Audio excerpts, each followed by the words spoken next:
You're listening to the Naked Bible Podcast. To support this podcast, visit nakedbiblepodcast.com and click on the support link in the upper right-hand corner. If you're new to the podcast and Dr. Heiser's approach to the Bible, click on New Start Here at nakedbiblepodcast.com. Welcome to the Naked Bible Podcast, episode 360, Revelation 2, 1-7. I'm the layman, Trey Strickland, and he's the scholar, Dr. Michael Heiser. Hey, Mike, how you doing?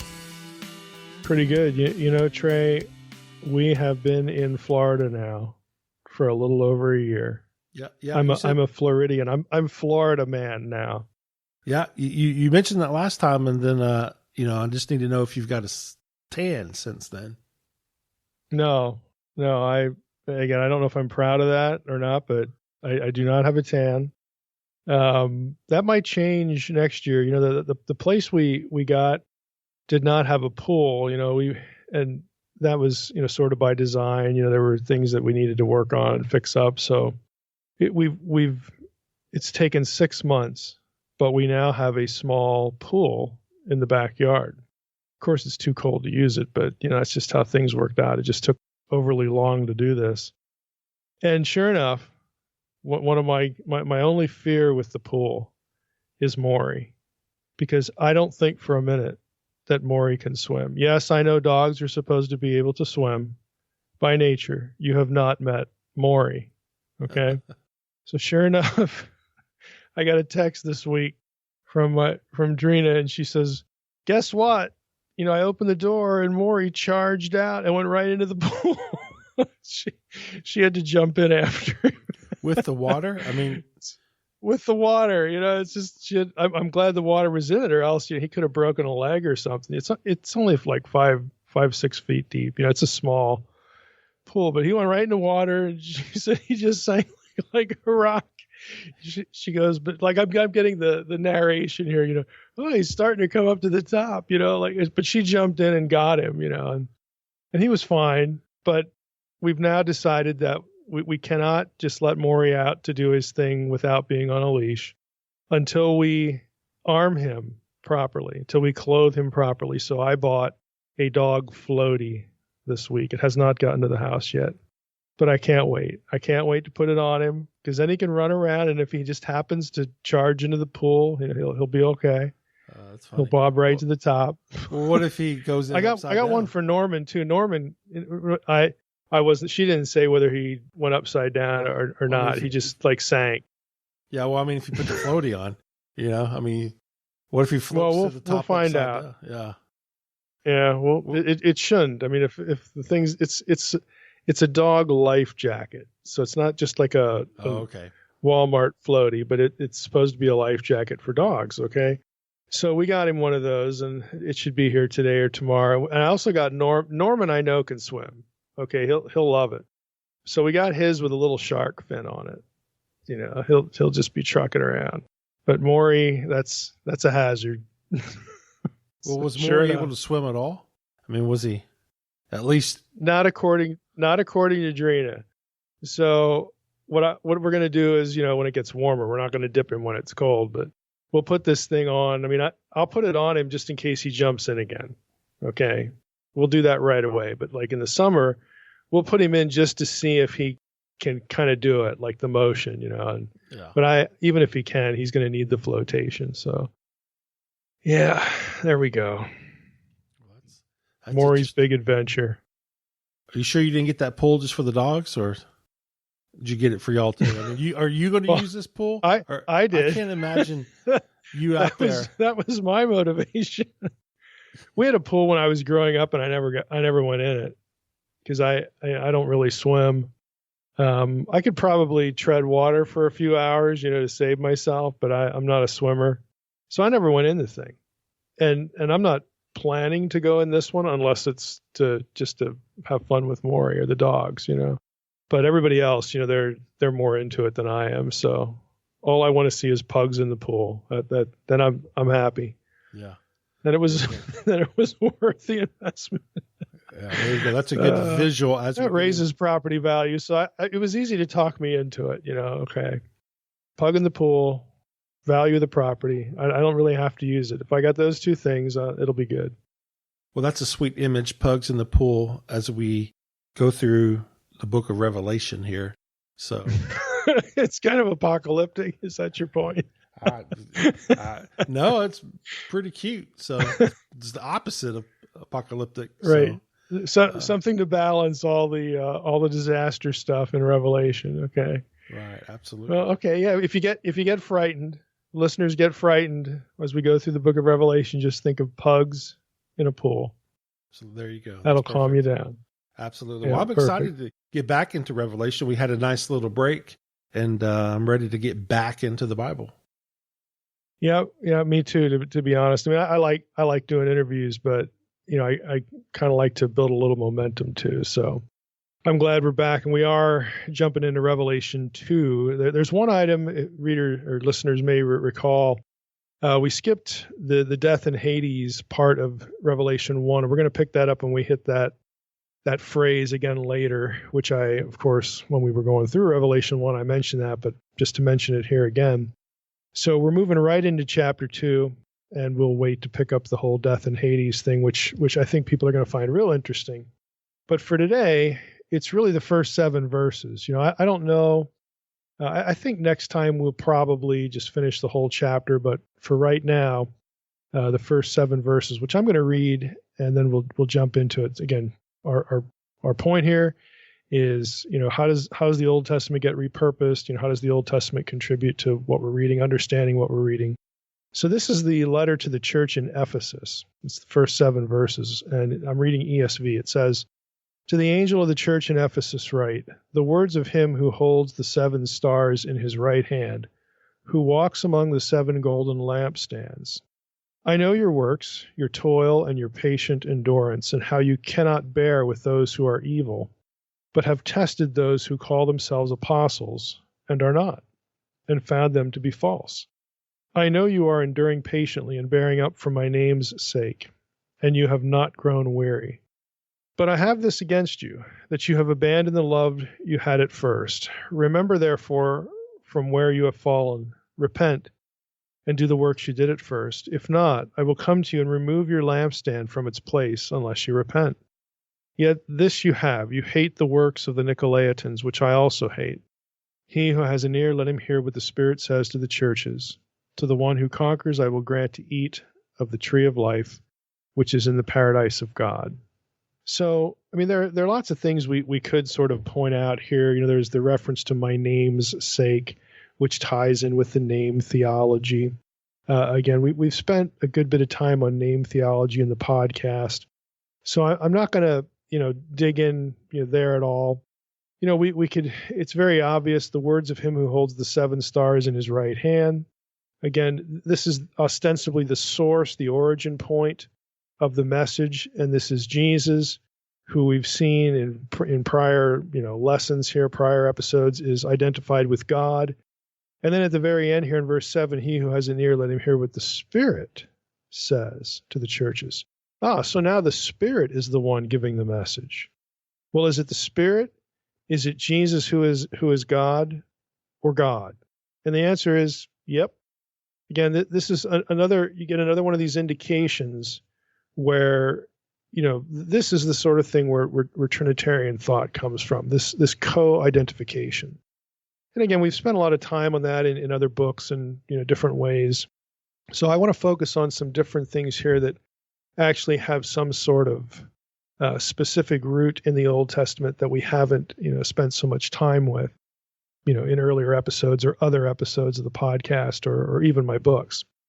So before we do that, though, I think it's probably reasonable, since we've had several interviews in between here, to kind of review where we've been. To this point in the series, we've discussed Revelation 1 except for verse 18. That's the keys of death and Hades reference, and we'll get to that later when we get into chapter 3.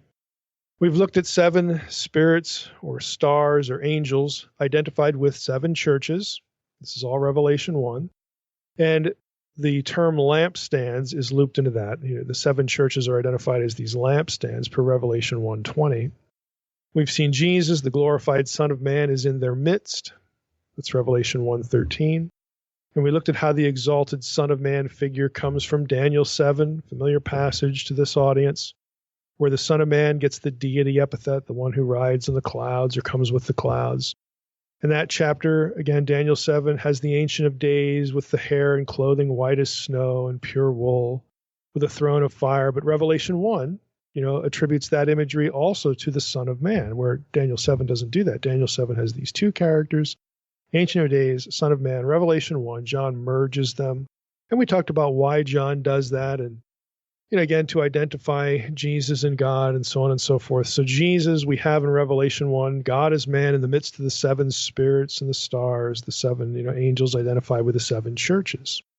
Now, the lampstands, again, point to churches, but we've also seen in earlier episodes that the seven lampstands, really lamps, menorah branches, are an allusion to Zechariah 4, 1 and 2.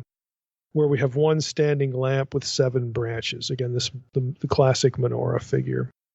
These seven lights, these seven lamps in Zechariah, are further identified in Zechariah 4, verse 10 as, quote, the eyes of the Lord, which range through the whole earth. And we've seen in earlier episodes that these are divine beings. This is divine council imagery. Members of the heavenly host. We looked at Eric and Carol Myers, their commentary on Haggai and Zechariah 1-8 for that, where they talk about the eyes of Yahweh being language that's used of God's omniscience and omnipresence. And that's true, but there's more to it, because how is God described as doing that, keeping tabs on everything? Well, that's through the agency of the members of the heavenly host, which gets you into the heavenly books idea that God has agents that travel to and fro throughout the whole earth as the eyes of the Lord, keeping tabs, keeping track of everything that's going on. And we looked at A. Leo Oppenheim's article on that very subject, The Eyes of the Lord, from the Journal of the American Oriental Society back in 1968. This is all episode 355. So these are the paths that we've gone through or down. And so to try to simplify here, the eyes of the Lord, again, yes, it's an expression of God's omniscience, but the extension of that omniscience seems to be that the eyes of the Lord are his heavenly agents. And the churches, the angels, the lampstands, again, all this language is bound together. You can't really talk about one of these things, the churches, the angels, or the lampstands, without talking about the others. They are different yet inextricably linked, by the language.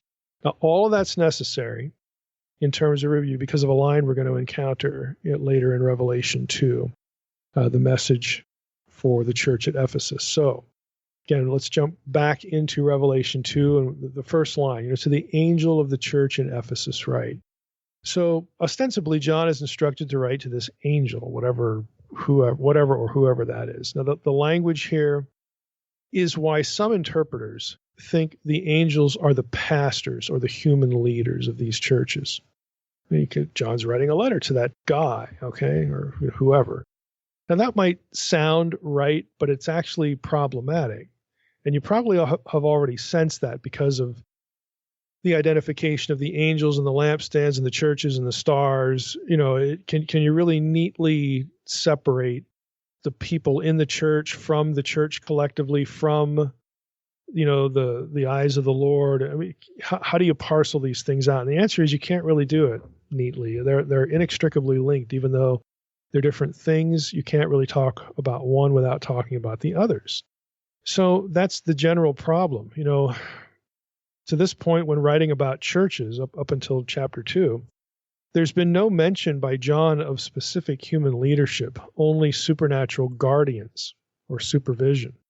Again, the eyes of the Lord. Recall again that John associates the menorah light branches, the lampstands, with the angels, spirits, and the churches. And that association, plus the supernatural nature of the eyes of the Lord, strongly suggests that the angels of the churches are not human leaders. That's the other side.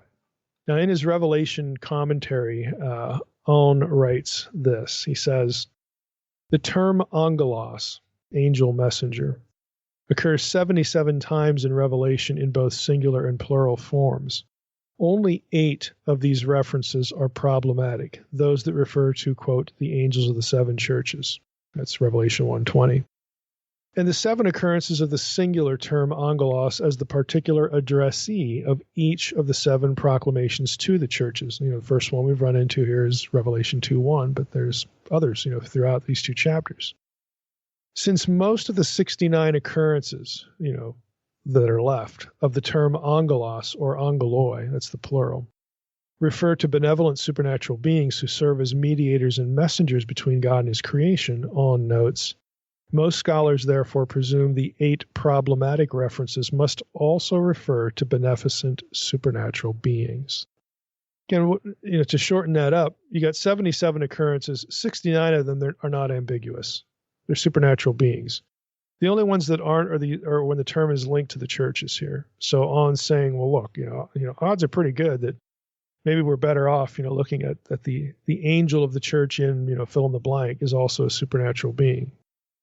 Now, in my angels book, I also note that the notion of supernatural agents assigned to or watching over churches is quite possibly a New Testament adaptation of the Deuteronomy 32 worldview. Now, I have to stop here and say, if you're listening to the podcast, maybe you just started listening to the podcast and you have no idea what the Deuteronomy 32 worldview is, I can't go through it here. On the front page of the podcast, there's a tab or a button at the top that says Start Here, and there's a video explaining what the Deuteronomy 32 worldview is. So again, back to the angels book. In that book, I discuss the angels to the churches issue, and one of the suggestions is that we may have a New Testament adaptation of the Deuteronomy 32 worldview. Specifically, within that worldview, you have the nations other than Israel assigned to lesser sons of God, lesser Elohim, and they become corrupt and so on and so forth. Again, if you've read Unseen Realm, this is all old news to you. And so all the nations besides Israel that God disinherits at Babel are under dominion of some other supernatural beings. And this is where, the Old Testament, the Old Testament explains why there are other gods of the nations and where we get pantheons and all this kind of stuff for these nations. Israel, though, prior to the book of Daniel, Israel is Yahweh's property. This is his domain. It's his inheritance, all right? It's his possession. It's the nation he takes, according to Deuteronomy 4:19 through 20, for his own. Now, in the book of Daniel, we read, and there are scholars speculate on why this is. I'm not going to go down this bunny trail too far. But in the book of Daniel, we learn that Michael, again, one specific angel, who is one of the chief princes. Michael is the guardian, if you will, of Israel. And some people think that this is because God is sort of distanced here because of the exile and all this kind of stuff. And this is why, Israel now has a placeholder like all the other nations, and it's not directly with God because it's another way to communicate Israel in exile. Again, I'm not going to go down that bunny trail too far, but this is the situation you get in Daniel. And so the idea of a supernatural being assigned a guardianship or a supervisory role of the people of God is a biblical one. When you get into the New Testament, what you have is you don't have the people of God associated with one geographical place or entity, a national Israel. You have the people of God scattered everywhere in little groups called churches. And so the notion that you would have a church playing some sort of guardianship role or, again, supervisory role, it very well could be a New Testament adaptation of the Deuteronomy 32 worldview. And I think in this case, because elsewhere angel is clearly a supernatural being, and also because the angels of the churches are tied in with the lampstand imagery, which are the eyes of the Lord, which are clearly supernatural beings, I think this is probably the best way to go. So that I'm sort of fronting where I'm going to go with all this, so that you kind of are able to track with me early on. Now, I also noted in the angels book that the answer, again, to this question, are the angels human leaders or supernatural agents, is ultimately answered, I think, this is a big element to bring alongside the Deuteronomy 32 worldview, that it's ultimately answered by the grammar of Revelation 1 through 3 in the immediate context of each letter. So what do I mean by that? Well, let's use Revelation 2 and Ephesus as an example. This will be a little more detailed than what you might find in the angels book. So again, just heads up. So we have here Revelation 2:1. To the angel of the church in Ephesus write, the words of him who holds the 7 stars in his hand, who walks among the 7 golden lampstands. Now, if you notice, the angel is addressed. The Lord tells John to tell the angel, whoever or whatever that is, that the message is coming from God, or Jesus, the one with the stars in his hand, who walks among the 7 golden lampstands. Again, this is divine council, heavenly throne room imagery. None of that means anything to a human leader. Okay, if a human leader is being addressed, it makes less sense to sort of loop the human into that picture or that imagery, or remind them of that imagery, as opposed to if we have a supernatural being that this is the headquarters place, okay? This is where you were tasked. If the addressee is an angel, in other words, one of these lampstands. There's 7 lampstands, remember? The 7 churches. Ephesus is the first one. So Jesus walks among these lampstands, who again are the eyes of the Lord, which is, again, divine council members and so on and so forth. It just doesn't seem to fit a human being. But if this is a supernatural being, all the imagery makes sense. The language makes sense. If the addressee is an angel, one of the 7 lampstands, or one of the stars that are with the lampstands, so on and so forth, that would be in concert with the Zechariah material, okay, Zechariah 4. I would also say we don't have to think of the semantic of the phrase "to the angel," right, to the angel, as speaking of a literal recipient. It's not like John's writing a letter and he's going to go hand it to an angel. Okay, that's an over literalism that doesn't make any sense on one hand and isn't necessary on the other. You could read the phrase as this. You could read it this way. The Lord tells John to write concerning the angel of the church in Ephesus, or in regard to, or with respect to the angel of the church in Ephesus. Okay, those are semantic options that don't require John literally handing off a letter to a supernatural being. Okay? The wording loops in the angel, though, with what follows. And I think that's important. And what follows are comments about the state of the church in Ephesus, the group of human believers that the angel is overseeing, or at least watching, keeping tabs on.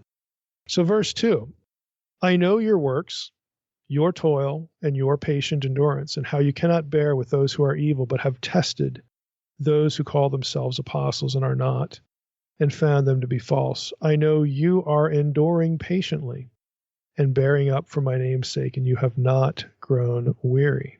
Now, all of these things are what you'd expect Jesus to say to human believers who are struggling to remain loyal to Jesus.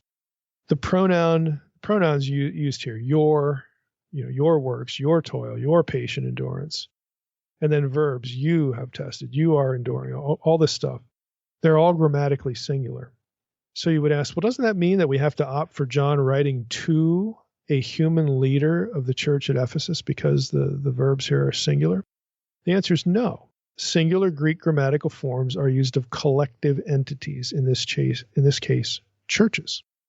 I'm suggesting here that the Lord instructs John to write things in his book in regard to the believing community, which is overseen by a supernatural agent, akin to the Deuteronomy 32 worldview, where Michael was God's agent in spiritual warfare over his people. At that time, it was one community called Israel. Now it's churches. So you see, if you look at it that way, it blends the supernatural aspect, okay, a supernatural being overseeing this congregation, and it also loops in the church collectively. And by the way, it doesn't make it really any sense to have one individual, one leader, one pastor as the subject of your works, your toil, your patient endurance. It's not just one guy that's being commended. It's a whole church. It's a collective entity. And likewise, when churches get blamed for things, it's not just one person. It's them collectively. So how do we merge the collective sense, this evaluation? Because all these letters are going to be evaluatory of these churches. How do we, loop the collective sense of what is being said to these churches, the entity, the body, the congregation, with this angel?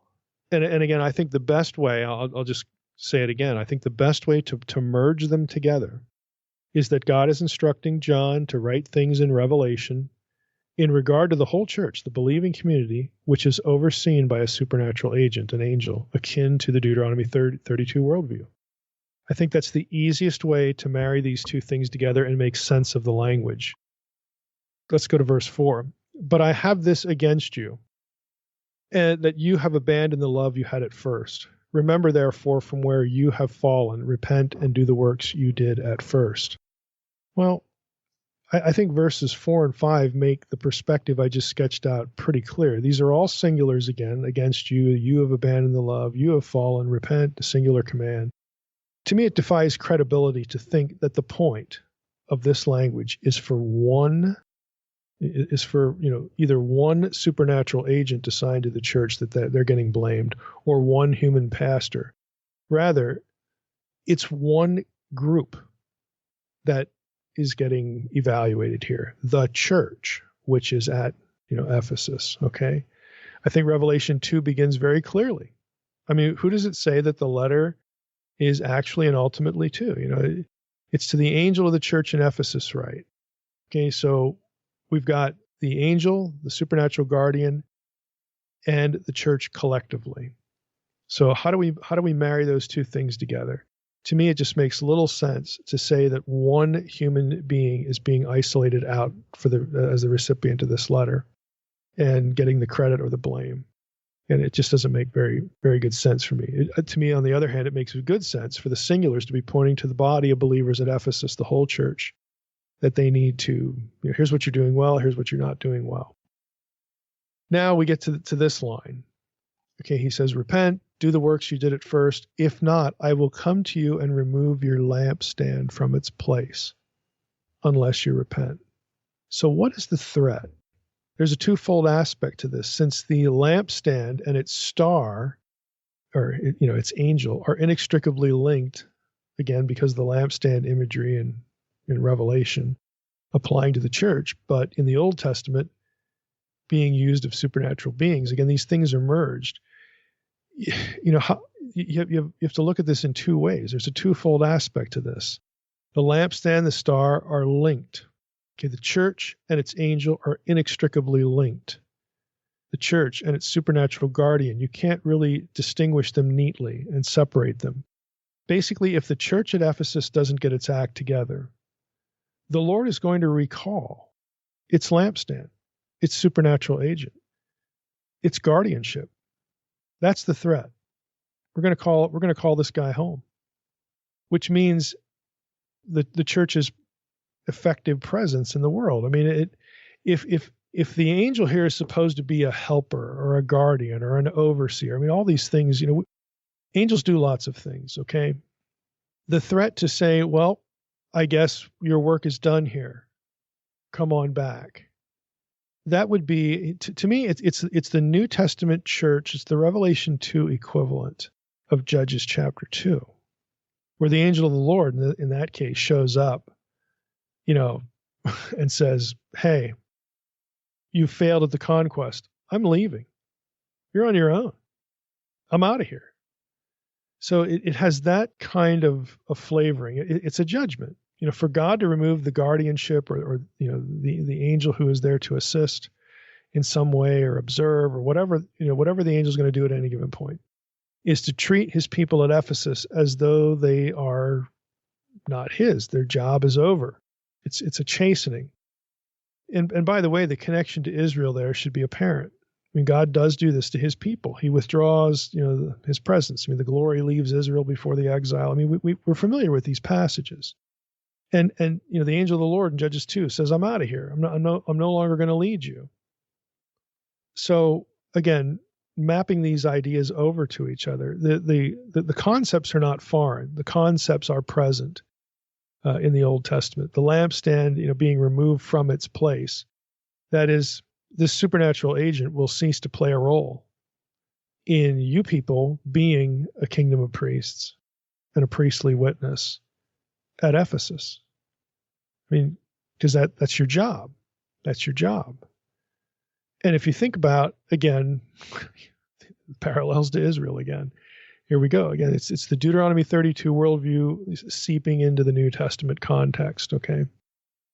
When the angel of the Lord leaves, then you get the period of the judges, which is a disaster. And God, he doesn't forget them. He intervenes in a number of places, raises up judges and so on and so forth. But the whole point is that this is going to be even more of a struggle. It's going to be even worse. Okay, so you need to, go back to, quote unquote, your first love. And I think the interpretation of that phrase derives from this discussion. The ESV has, you have abandoned the love that you had at first. Now, this first love imagery certainly has Old Testament echoes. It seems to come from passages like Jeremiah 2. Let me just read that real quickly. Jeremiah 2:2. The word of the Lord came to me saying, go and proclaim in the hearing of Jerusalem. Thus says the Lord, I remember the devotion of your youth, your love as a bride, how you followed me in the wilderness, in a land not sown. Okay, so this first love, this bride, God's bride in the Old Testament. But again, in Judges chapter 2, God, in the form of the angel, says, I'm leaving. You obviously are not, you're not showing allegiance. You're not showing loyalty to me. And again, in the conquest situation, going back to the book of Judges, and that doesn't work well. So they have ceased to, there's a question mark there about are you getting the job done or not? And in Israel's case, no, you're not. Ezekiel 16:8 is another one of these where you get this, love language, this bride language for Israel. When I passed by you again and saw you, behold, you were at the age for love, and I spread the corner of my garment over you and covered your nakedness. I made my vow to you and entered into a covenant with you, declares the Lord God, and you became mine. And it's this marital marriage imagery used of Israel. So a number of scholars think that the first love idea has some attachment to these passages. Beale, in his Revelation commentary, he writes this, and I think appropriately. He notes that the quote-unquote loss of love should not be understood as generally a lack of love for Jesus. Okay, verses 2 and 3 really defy that. Let me read verses 2 and 3, and this is how you'll often hear the passage preached, unfortunately. But verses 2 and 3 pretty much deny it. I know your works, your toil, and your patient endurance, and how you cannot bear with those who are evil. I mean, they haven't switched sides. But you have tested those who call themselves apostles and are not. Okay, they're not swayed by false teaching. You have found them to be false. I know you are enduring patiently and bearing up for my name's sake, and you have not grown weary. I mean, they're believing. They haven't buckled under the threat or the specter of unbelief. That is not what's going on here. Okay, that is not what's going on here. I think Beale is right to point this out. Again, to summarize him, he says the issue isn't that the Ephesian believers are falling away or rethinking their loyalty to Jesus. Again, I'm just summarizing Beale's thoughts. Jeremiah 2:2, Ezekiel 16:8, both have the covenant relationship between God and his bride in view. So if verses 2 and 3 have the Ephesian believers hanging on to their faith, they're not severing from it. They're not going after somebody else. They're not, committing spiritual adultery or anything like this. They're not succumbing to unbelief. So what's the problem? In what respect are they failing? And Beale, what he does is he directs people his readers to Matthew 24:12-14. He's, given the apocalyptic context of Revelation, Beale brings this passage up. And here's what it says. And because lawlessness will be increased, the love of many will grow cold. But the one who endures to the end will be saved. And this gospel of the kingdom will be proclaimed throughout the whole world as a testimony to all nations. And then the end will come. The lawlessness referred to in that Matthew passage, again, summarizing Beale's thoughts here, is not the worldliness of believers. Okay, they haven't become worldly, they haven't given up. Rather, The context is the persecution of believers and the deception of believers with false teaching back in Matthew. It is, in a word, opposition from unbelievers. But more importantly, back in Matthew, verse 14 links the love of many tapering off. It links that idea, not with succumbing to heresy or false teaching or worldliness. I mean, they're enduring under that, just like in Revelation 2. Rather, it links the love of many tapering off to God's desire that the gospel be proclaimed throughout the whole world. That's both the reason the church is opposed, but it's also the mission. I mean, Beale suggests that the waning love of the Ephesians is not their own believing loyalty. That's secure, but their lack of witness to the people of Ephesus, to the nations. And if you look at the wording of Revelation 2:4, the antidote to abandoning the love they had at first is to, quote, do the works they did at first. And Beale comments, quote, this explains the loss of love as unfaithfulness to the covenantal task, not the covenantal theology, the belief system, who the true God is. That's not in question. It explains the loss of love as unfaithfulness to the covenantal task of enduring in preaching the gospel for a witness. So I think that to me, that makes sense. It makes sense out of the Matthew passage. It makes sense out of what the church in Ephesus is commended for, but they still lack. Again, you have to take off the table the things that they are certainly not being blamed for. It's not, they don't have a problem with unbelief. They don't have a problem with being duped by false teachers. Yes, they see all that stuff. Yes, they're under persecution, but they're holding up. Okay, they're suffering for the Lord's name's sake and all this kind of stuff. They're holding up. Nevertheless, I have something against you. You've left your, this first love idea. And again, if you go back to the Matthew passage, this idea is linked to taking the gospel to all the nations. And so Beale wants to tie that knot here. And I think that makes sense. I think that's consistent thinking. By way of a modern analogy, let's talk about current events here in the current context. By way of a modern analogy, when our political culture begins to persecute the church in the years to come, and it will come, will your impulse be to bring them to the Lord, to bring your enemies to the Lord, or to get revenge? Is it, well, you're headed for hell, the Lord's going to judge, and he's going to take care of you anyway? That could very possibly, especially in Ephesus. I mean, consider in the book of Acts what happened in Ephesus with Paul and the riots and all this stuff. That could very well be the context of the early church in Ephesus to whom John is writing. They were targets. And Jesus wasn't of the mind to let an attitude that wasn't about winning them over to his family go unchallenged or unchastised. You're here to expand the kingdom, not win an argument, and not be comfortable. The church, again, around the world, we're going to need this message in the years to come. I just know we will. The church around the world is growing. It's growing under persecution. And the church in America needs to follow suit. We're not an exception.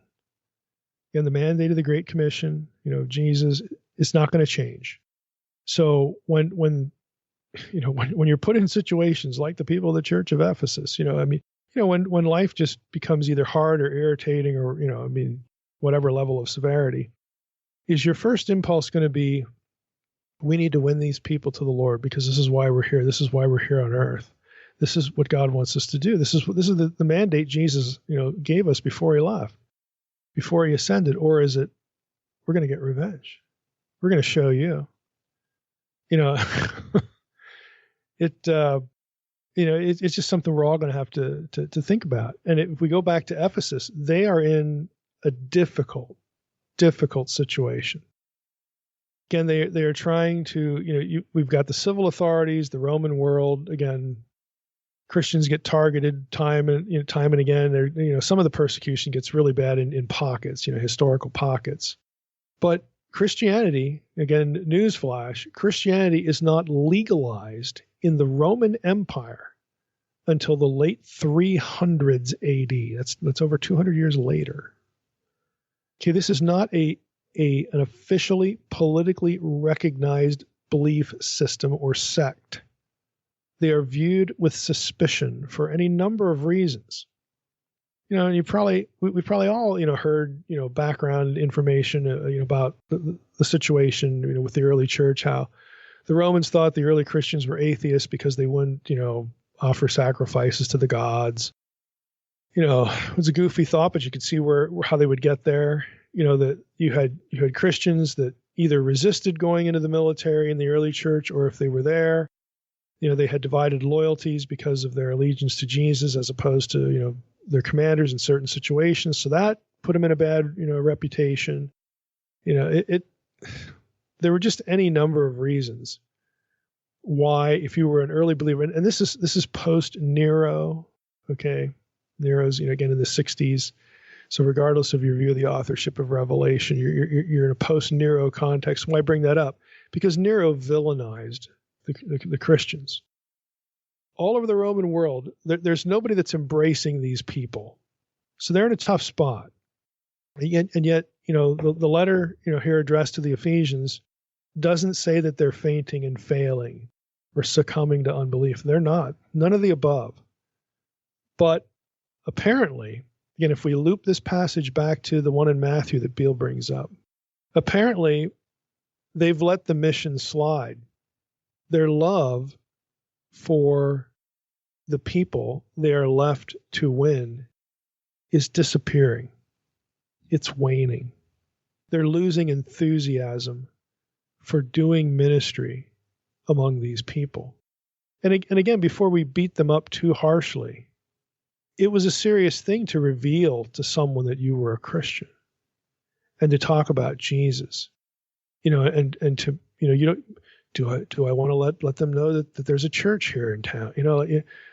This is very much, there's an underground flavor to a lot of these situations.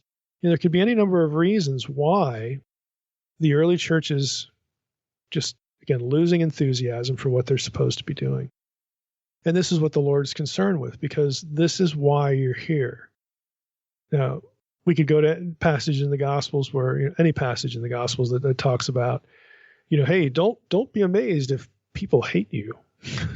Jesus says, they hated me. You're not going to be better off. I mean, this whole sense of co-suffering. I mean, Peter's letters are full of this. This is the context for the early church. And again, to me, it makes sense that in view of what they're not failing at, that this particular thing makes sense, again, to sort of target or zero in on, as far as the Lord having a problem with what's going on, in the church of Ephesus. Again, to me, it makes good sense of all the options. Now, before hitting the Nicolaitans, that's verse 6, I want to jump to verse 7. So in Revelation 2:5, you have the removal of the lampstand. Again, that's sort of like a negative motivation to remember you're supposed to be the New Testament version of a kingdom of priests here. Again, tying it back to Israel, because we're tying it back to the Deuteronomy 32 worldview. Again, and Revelation uses this language of the churches. You're supposed to be a kingdom of priests and so on and so forth. And we've seen that language in other episodes. So the negative motivation is, I'm going to remove your lampstand. Just going to call your angel back. You're going to be on your own. As positive motivation, though, for returning to one's first love, John is instructed to write in verse 7, he who has an ear, let him hear what the Spirit says to the churches. To the one who conquers, I will grant to eat of the tree of life, which is in the paradise of God. Now, it's really obvious in this verse, the Old Testament antecedents are very transparent. This is about the future destiny of the believer, the new earth, modeled after the pre-fall Eden. Since the Great Commission is linked by Paul in Romans 9 to the Gentiles being brought in, the people that the Ephesian Christians are supposed to be witnessing to, and that in turn is linked to the Lord's return, the awakening of Israel and the healing of the nations, and the new Eden, the warning here given to the Ephesians actually matters. In other words, if you don't be about the Lord's business, you are contributing to the forestalling of all that's yet to come. And all that's yet to come is just lots of good stuff. Okay, the Lord's going to get his way. We're going to have a new earth, a new Eden. The Lord will return. I mean, if you don't do the job, then that contributes to this getting stretched out. And so we have a negative and a positive, impetus, to get with the program again and remember the program. Now to verse 6 and the whole issue with the Nicolaitans. Now, I have to be honest, I wouldn't really spend any time on this except for the fact that it has a peripheral, or at least a theoretical, Old Testament connection. Let me just read the verse before we jump into this. Verse 6 says, "Yet this you have, as a commendation, you hate the works of the Nicolaitans, which I also hate," the Lord says. So who are these people? Now, On in his Revelation commentary writes this. He says, the Nicolaitans are mentioned explicitly only in Revelation 2:6, in the proclamation to Ephesus, and in 2:15, which is the proclamation to the church at Pergamon. In 2:6, it is simply said that the Ephesian Christians hate the works, i.e. the behavior of the Nicolaitans. In Revelation 2:14 and 15, the, quote, teaching of Balaam, unquote, is apparently identical with the teaching of the Nicolaitans and consists of eating meat previously sacrificed to pagan deities and the practice of fornication. So let me read Revelation 2:14 and 15. It says, "But I have a few things against you." This is to the church in Pergamon. "I have a few things against you. You have some there who hold the teaching of Balaam, who taught Balak to put a stumbling block before the sons of Israel so that they might eat food sacrificed to idols and practice sexual immorality. So also you have some who hold the teaching of the Nicolaitans." So either those two things are different, or, On suggests, his opinion is that it's two ways of pointing to the same problem. Okay, he wants to merge these things. So On goes on to wonder if Revelation 2:20 and 21, which refers to that woman Jezebel, another Old Testament allusion, might also be linked to the Nicolaitans, because both that description, the woman Jezebel, and then back here with the Nicolaitans in verses 14 and 15, are described in relation to eating meat sacrificed to idols and sexual immorality. These are common threads between both these passages. There is also speculation, and On believes it's really not coherent, that the Nicolaitans are to be linked to the Jews and the so-called synagogue of Satan, also in Revelation 2. That would be verse 13. I would agree with him. I think that's utterly incoherent. Since the synagogue of Satan idea doesn't have an Old Testament context in view, or that phrase isn't used in the Old Testament, I'm not going to land on it specifically in a future episode, but this isn't a verse by verse series. You have to remember that. But for our purposes here, though, the Jews can be safely ruled out with respect to the Nicolaitan problem in Revelation 2:6 or 20 through 21. Why? Well, the reasons are pretty straightforward. The crimes, the concerns are idolatry and eating meat sacrificed to idols and sexual immorality. Okay, when you're talking especially about idolatry and meat sacrificed to idols, these are not Jews. Okay, that ought to be really obvious. We're not talking about Jews here. So this synagogue of Satan idea is not the Nicolaitan problem. So let's go back to the Nicolaitan stuff. The sin of Balaam is clear enough. Okay, Revelation 2:14 and 15. Israel was led to worship idols and commit sexual immorality as a result of his influence and counsel. We can read about that in Numbers 22, verse 5, all the way through Numbers 25, verse 3, a whole section of the book of Numbers there. It also gets picked up in Numbers 31:8 and 31:16. And Beale writes of this whole Nicolaitan thing, this issue, this problem of identification. He writes this: Balaam was a pagan prophet hired by Balak, king of Moab, to pronounce a curse upon the invading Israelites. God prevented Balaam from doing so and caused him to issue a blessing on them instead. It's Numbers 22:5 through 24:25. However, Balaam subsequently devised a plan in continued disobedience to God, whereby some of the Moabite women would entice the Israelite men to, quote, defect from the Lord, unquote. That's Numbers 31:16. By fornicating with them and joining with them in the worship of their pagan gods. That's Numbers 25, first few verses. This plan was successful, and God punished the Israelites for their idolatrous involvement. And Beale continues, Balaam became proverbial for the false teacher who, for money, influences believers to enter into relationships of compromising unfaithfulness, and who is warned by God to stop, and who is finally punished for continuing to disobey. And biblically, we see that in Numbers 22:7, Deuteronomy 23:4, Nehemiah 13:2, 2 Peter 2:14 through 16, and Jude 5 through 12. But Philo talks about this in some of his books, and Beale, gives you the citations there. So this is what Balaam's known for. He became proverbial for the false teacher who, for money influences believers to do all this stuff.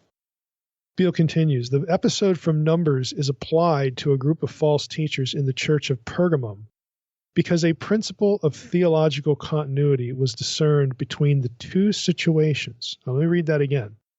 The episode from Numbers, all the Balaam stuff, is applied to a group of false teachers in the church of Pergamum because a principle of theological continuity was discerned between the two situations. The false teachers were arguing that believers could have closer relationships with pagan culture, institutions, and religion than John thought proper. This is the significance of the expression, quote, to eat things sacrificed to idols and to fornicate, unquote, which applies here not only to the Numbers account, but also to the problem in Pergamum, as is evident from the application of the identical phrase to the situation later on in Thyatira, Revelation 2:20. Although some contend that idolathouton can refer to meat which has been dedicated to an idol and then sold in the marketplace, look at what Paul says about that in 1 Corinthians 8, 1 Corinthians 10:23 through 30. Even though some contend that that's how we should take what's going on here. It's meat which was dedicated to an idol and then sold in the marketplace. The focus here, Beale says, is not that. It's on eating such food in the context of idolatrous worship, which was also a problem in Corinth. We learned that from 1 Corinthians 10, the first 22 verses. This is clear, Beale says, from the parallels drawn with Balaam and later with Jezebel in Revelation 2:20, both of which concern blatant idolatry. Now, as a sidebar here, Beale, in a footnote, draws attention to something that Ben Witherington III has written. And he notes this.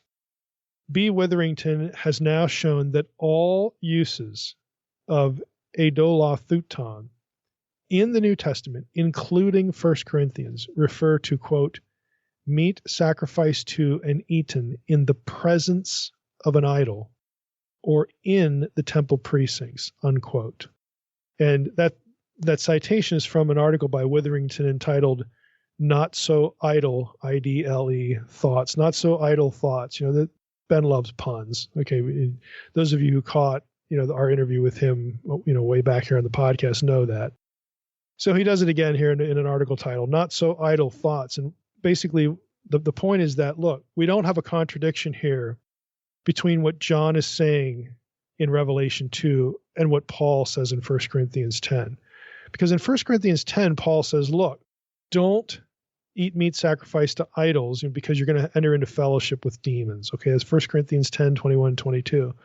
So back in chapter 8, 1 Corinthians 8, Paul says, hey, look, we're believers. We know that an idol is nothing. For us, there's only one God, and so on and so forth. And then you get to verse 10, and he's freaked out, like, don't do this. You're going to be in a fellowship with demons, okay? And what he's talking about is eating the meat in participation with a ritual or on unholy ground, so to speak. And in 1 Corinthians 10, a few verses after he warns them about fellowshipping with demons, he says, look, if the meat, if you find it at the marketplace, okay, yeah, it was sacrificed to an idol, but now, you find it at the marketplace, that's not so much of a problem. That's okay. It's permissible. Actually, he said, in 1 Corinthians 10, he's talking about issues of conscience, okay? 1 Corinthians 8 through 10. So there's a difference there. And what Beale is saying and what Witherington is saying is, look, what John is concerned with is not a contradiction of Paul's allowance to eat the meat that had been sold in the marketplace. That's not the case. The people who take that trajectory are wrong. And Beale is citing Witherington's work saying everywhere that this term is used, you can connect it to the non-sacred, the sacred space of a foreign god, again, pagan turf, so to speak, or again, some ritualistic involvement. That is the sin of Balaam. Okay, that's participation in and with idolatry. So that's what John's after. That's what Paul was after. And Paul's allowance in 1 Corinthians 10 about eating meat that was sold in the marketplace, it's not the same thing. So to mop up, does this really help us identify the Nicolaitans? What's in a name? Now, On notes that the Nicolaitans do get discussed by a number of church fathers. Most of them, if not all of those references, seem to be based on Revelation 2:6, Revelation 2:14 and 15, the verses we're talking about. But it gets combined with a specific name, Nicolaus, who was one of the 7 deacons, according to Acts 6:5. And a heavy, so the church fathers are looking at this name. They're looking at, the Revelation 2 Nicolaitans, and basically says what the church fathers are doing is taking the references in Revelation, taking this name in Acts 6, and then basically I'll use his wording, using a heavy admixture of legend and imagination. Basically, he says they just make up stuff to come up with an identity for the Nicolaitans that has no basis in either the New Testament or any other early writing as far as the identification of the Nicolaitans. It has not. You can't trace them back to this deacon in Acts 6. Okay, is his point. And who are the church fathers who do this? He owned, references Irenaeus and Hippolytus and Clement of Alexandria, Tertullian. Some famous church fathers, but he's like, they're just making it up. There's no basis to this. Now, On makes that observation, and Beale follows him as well. Beale is of the same mind. They think that the name has nothing to do with Nicolaus in Acts, but it's symbolic. And this explanation, I think, seems to have something to it. This isn't a specific actual group, but the name itself is symbolic. It's using etymology to create an association of the idolatry problem with Balaam. So again, another way of saying that is the terms, the names, both of Balaam and the problem of idolatry. You can break that name up etymologically, and then that was used to sort of, create the linkage to what's going on in Ephesus that John is writing about. Let me just quote Beale's explanation. It's a lot more succinct and coherent.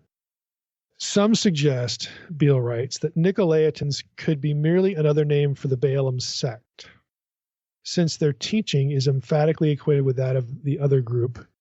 In the same manner, you have also some holding the teaching of the Nicolaitans in the same way, later on at Pergamum. The two teachings are identified further by the similarity of the etymology of their names. So here we go. Nicolaon means he overcomes the people. And in rabbinic literature, Balaam or Bil'am was etymologized to Balaam or Balaam, which means he who consumes the people. That's rabbinic. That's from rabbinic writings. Or it could be construed as Ba'al-am, he who rules over the people. So you have part of the Nicolaitan name and the Balaam name, depending on how you divide the syllables and the etymology you use. They can mean kind of the same thing. Okay, this devouring of the people, overcoming of the people. The actual participation in idolatrous situations, Beale feels, sort of reflects that idea, that when the people are participating in idolatry, it overcomes them. The church at Pergamum get, pardon the pun, swallowed up. Okay, they get consumed by their idolatry. That's not so much true, obviously, of the church at Ephesus, which is our focus for this episode, because they're not going down this rabbit trail. They oppose the Nicolaitans. Okay, but there's a greater concern later on at Pergamum, for the effect that this idolatry and the immorality is having on the church. And we'll get to that in the next episode as well, a little bit more. So Beale and On and other scholars are saying the name is probably chosen in Greek, going back to the quote, Nicolaon, he who overcomes the people, who conquers the people. So whoever's teaching them to do this is starting, to conquer believers. And since the term Balaam could be etymologized the same way, that's why John creates the connection. He wants his readers to understand that what's happening here in Ephesus and Pergamum and these churches, this is akin to what went on in the days of Balaam. So it's not that you actually have a sect that takes a name, Nicolaitans, they hang a shingle outside, the Nicolaitan, First Church of the Nicolaitans here. It's not an actual sect or people group.